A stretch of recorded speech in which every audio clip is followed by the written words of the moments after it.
Hai rakan hai waris mandung kurang lam nang ronyo danyo undi mencedara nang ro bertajaga adat hukum kanun asam terus padat beci daki ingon apui angin tanah asai di moput inase hai rakan hai waris mandung kurang lam nang ronyo danyo undi mencedara nang ro bertajaga adat hukum kanun asam terus padat beci daki ingon apui angin tanah asai di moput inase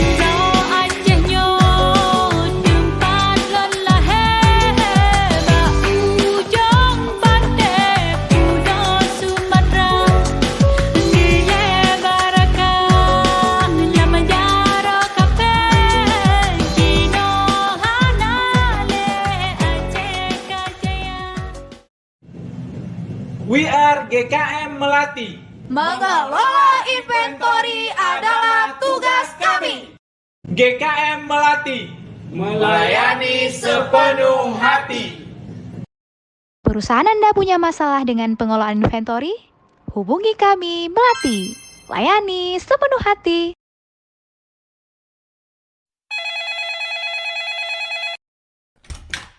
Halo? Apa? Siap. Baik, Pak.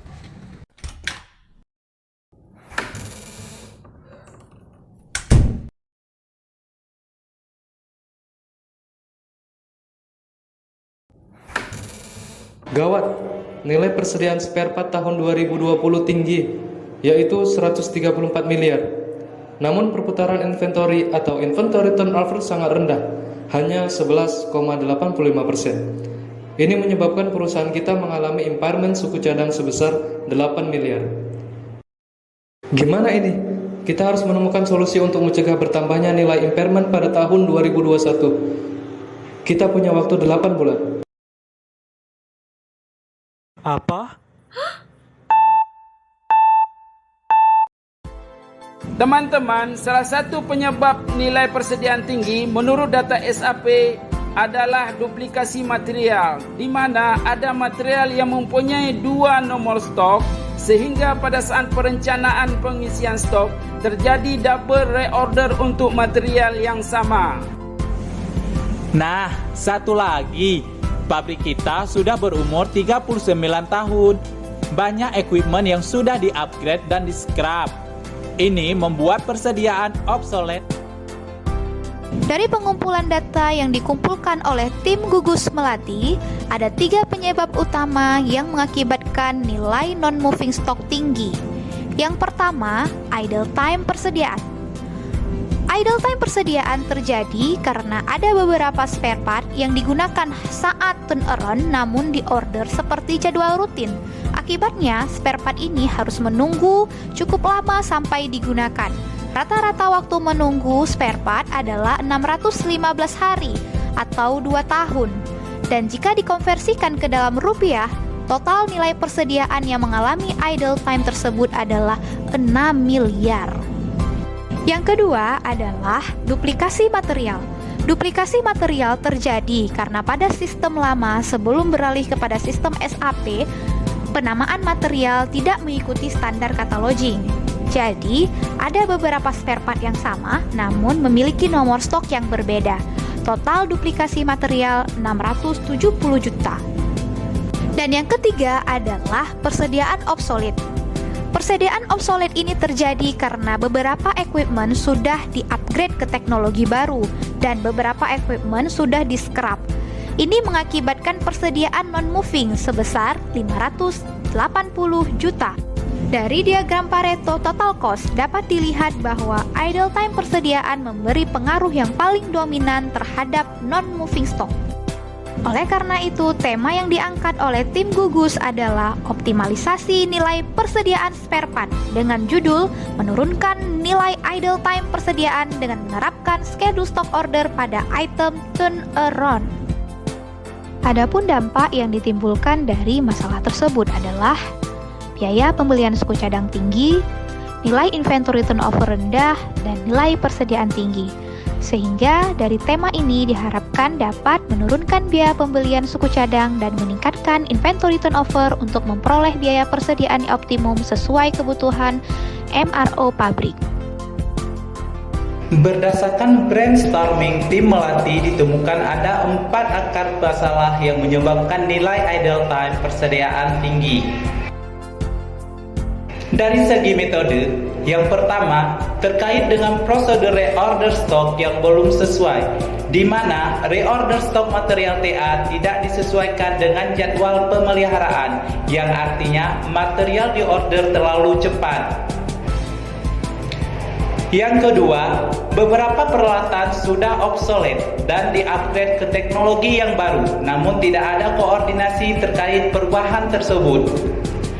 Yang ketiga, bill of material equipment belum lengkap sehingga jumlah kuantiti material yang terpasang pada equipment tidak diketahui secara real. Dari segi planner material kurang studi banding ke ANS per PI lainnya, sehingga kompetensi planner material terkait strategi pengelolaan inventory masih kurang. Dari keempat akar penyebab tersebut, prosedur reorder stok yang tidak sesuai merupakan penyebab yang paling dominan, sehingga perbaikan yang dilakukan oleh tim gugus adalah memperbaiki prosedur reorder stok material. Adapun tahapan langkah perbaikan diawali dengan mereview prosedur reorder stok material.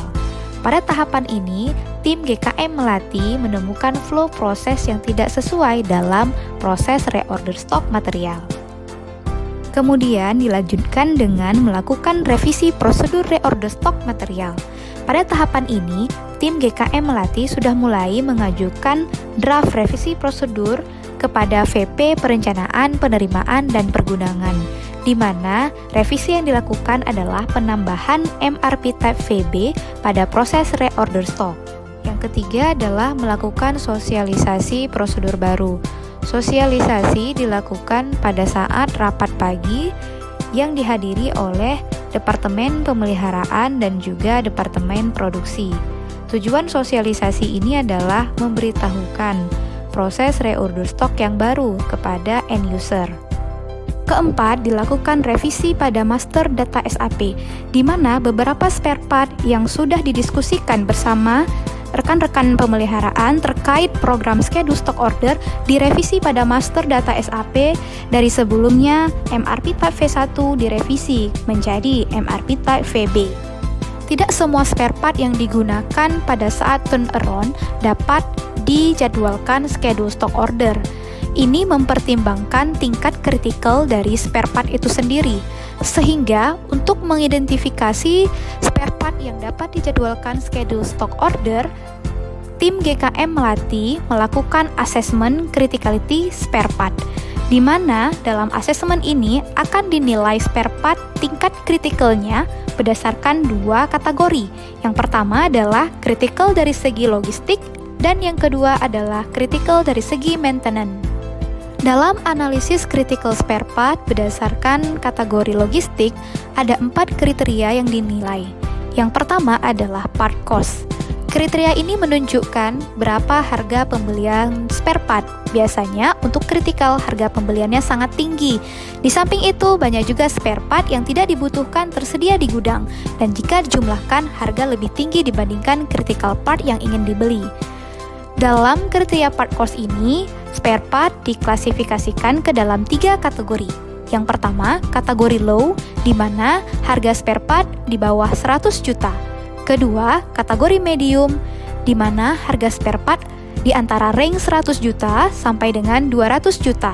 Yang ketiga adalah kategori high, di mana harga spare part di atas 200 juta. Kriteria yang kedua adalah dari segi lead time. Lead time merupakan waktu yang dibutuhkan untuk proses pengadaan barang. Poin tertinggi diberikan untuk spare part yang membutuhkan waktu pengadaan paling lama. Ada 3 karakteristik kriteria dalam lead time. Yang pertama adalah short, yaitu spare part yang waktu pengadaannya membutuhkan waktu 2 bulan. Medium, yaitu spare part yang lead time pengadaannya membutuhkan waktu lebih besar dari 2 bulan sampai 6 bulan. Dan long adalah spare part yang lead time pengadaannya lebih dari 6 bulan.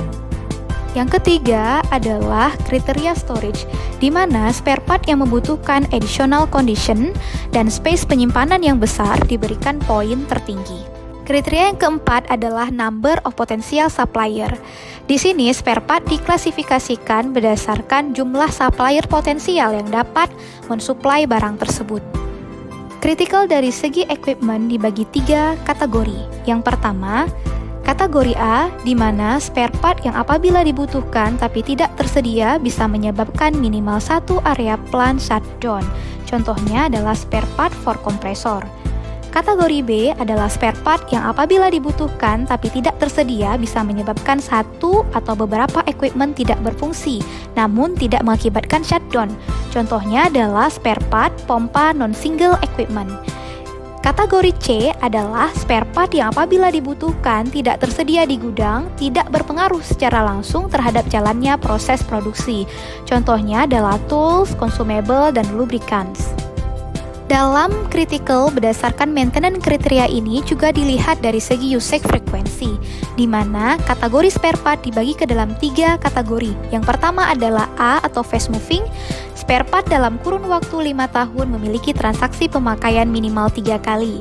B. Slow moving, spare part dalam kurun waktu 5 tahun memiliki transaksi pemakaian minimal 1 kali. Dan C. Non moving, spare part dalam kurun waktu 5 tahun tidak memiliki transaksi pemakaian sama sekali. Dari 2 analisis kritikal yang dilakukan, yaitu baik dari segi logistik maupun dari maintenance, spare part akan dikelompokkan ke dalam 3 kategori. Yang pertama adalah kategori high, di mana ketersediaan spare part sangat dibutuhkan dalam persediaan. Yang kedua, kategori medium, di mana ketersediaan spare part direkomendasikan, namun disesuaikan dengan finansial dan juga storage. Dan yang ketiga adalah kategori low, di mana ketersediaan spare part tidak dibutuhkan dan purchase akan dilakukan berdasarkan demand yang dilakukan oleh pemeliharaan. Untuk spare part schedule stock order ini adalah spare part yang berada pada posisi medium. Dengan menerapkan rencana perbaikan tersebut, di mana beberapa spare part yang termasuk kategori medium dapat diprogramkan schedule stock order. Dari program ini diperoleh beberapa efisiensi, baik efisiensi yang bersifat kuantitatif maupun kualitatif. Efisiensi yang pertama dari segi kuantitatif adalah efisiensi dari segi biaya pembelian suku cadang. Pada awal tahun 2021, dengan menggunakan flow proses yang sebelumnya, planner material harus mengorder 2056 item dengan estimasi biaya pembelian sebesar 25 miliar. Namun, dengan menerapkan schedule stock order, jumlah item yang harus diorder berkurang menjadi 1.994 item dengan estimasi biaya pembelian sebesar 22 miliar. Di sini terjadi penurunan biaya pembelian sebesar 12%. Efisiensi yang kedua adalah penurunan nilai persediaan barang, di mana pada Desember 2020 biaya persediaan suku cadang adalah 134 miliar. Dengan diterapkan schedule stock order pada Mei 2021, biaya persediaan turun menjadi 121 miliar. Di sini terjadi nilai penurunan persediaan sebesar 10%. Berikutnya dari segi service level. Service level tahun 2020 adalah 90%. Dengan menerapkan schedule stock order sampai dengan Mei 2021, rata-rata service level menjadi 95%, artinya sesuai target, di mana petugas gudang mendapatkan apresiasi yang baik dari user pemeliharaan karena permintaan terlayani dengan baik. Putaran inventory yang baik menghasilkan nilai inventory turnover yang meningkat. Target inventory turnover per tahunnya adalah 60%. Namun sayangnya pada tahun 2020 inventory turnover untuk suku cadang hanya 11,85%.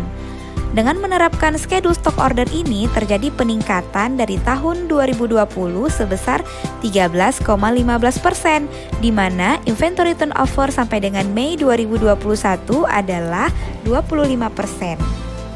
Dampak dari segi kualitatif adalah dengan menerapkan standarisasi dalam pemilihan schedule stock order ini, maka sistem reorder stok yang dilakukan oleh setiap planner material akan seragam dan terstandar. Saat ini, standar ini sudah mendapatkan persetujuan dari internal Departemen Perencanaan, Penerimaan, dan Pergudangan. Adapun cost benefit dari program ini diperoleh efisiensi sebesar 3 miliar.